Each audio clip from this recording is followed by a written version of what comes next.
The main reason I feel Holy Spirit is given to people is to love. I think so. I don't know whether it's true or not, but I feel this is the main reason.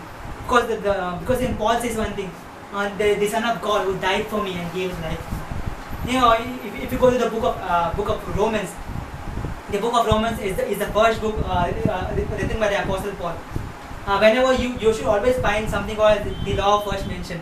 In all the epistles of Apostle Paul, the first time the word love was mentioned was in the book of Romans. It's in chapter 5. And even the first time the word Holy Spirit was mentioned by Apostle Paul was in the Romans chapter 5 in the same verse. This is the same word. I hope does not disappoint. The love of God has been poured in hearts. The Holy Spirit whom God has given us to us. The Holy Spirit whom God has given to us. People of God, let me tell you something before I end in some 5 minutes.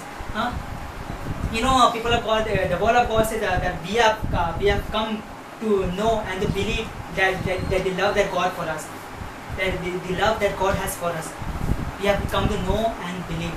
Many people know the love of God, but many people don't believe the love of God. See, there are many people who can know the love of God. We all know the love of God.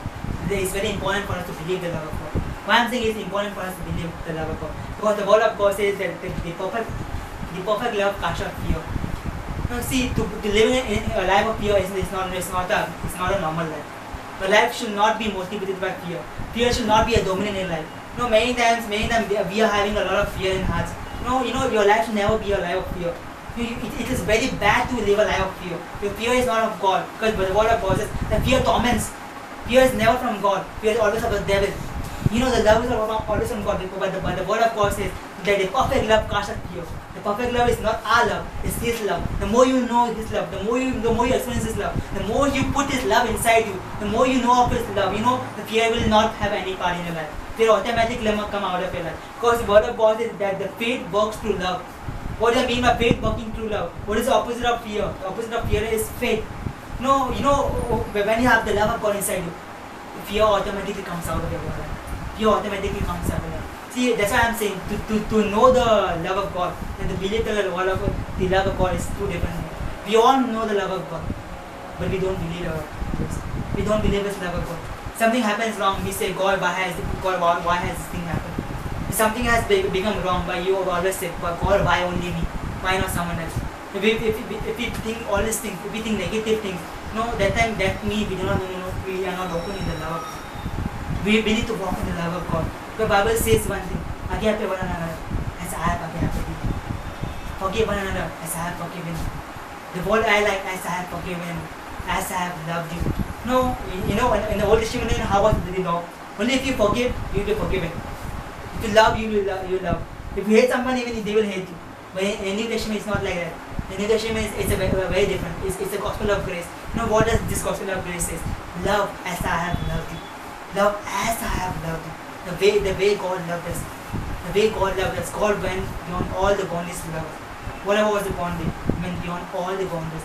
The book of Ephesians also says, and then to know the love of God, which surpasses every understanding, you may be filled with the fullness of God. I know we all want the fullness of God. How can we have the fullness of God in hearts? The word of God is very clear. We all want the fullness of God. We want the fullness of God in hearts. The word of God is very clear. If you know the love which surpasses every understanding, so that you can be filled with the fullness of God. How to be filled with the fullness of God? To know His love, people of God. When you know His love, you will fill with the fullness of God. You will fill with the fullness of God. Now let me tell you something. Many times people may think a lot of things will separate them from love. But the word of God is very clear. Nothing can separate you from the love of God which is in Christ Jesus. Nothing can separate you from the love of God which is in Christ Jesus.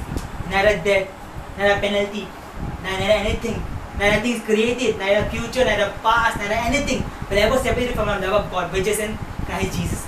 You are in Christ Jesus, you are lit in Christ Jesus, you are inside Christ Jesus. There is nothing which can separate you from the love of God in Christ Jesus. You are inside the Christ Jesus, there is nothing which can make you out of that. Maybe if you fall, you fall inside Jesus only, not fall outside of Jesus. When you sin, when you think you have done something wrong, when you feel you are weak, His love will never fade out for you. His love never wears out for you. His love never gives up for you. Maybe thousands of people will give up on you, but His love will never give up on you. His love will never turn back. He will always take you forward. His love will always lift you up. Maybe thousands of people will say that you are a failure, but His love will never fail you. His love will always lift you up. His love will never wear out for you. His love will never run out for you. It is always going to press upon you. It's always going to press upon you. Maybe people will say thousands of things to you.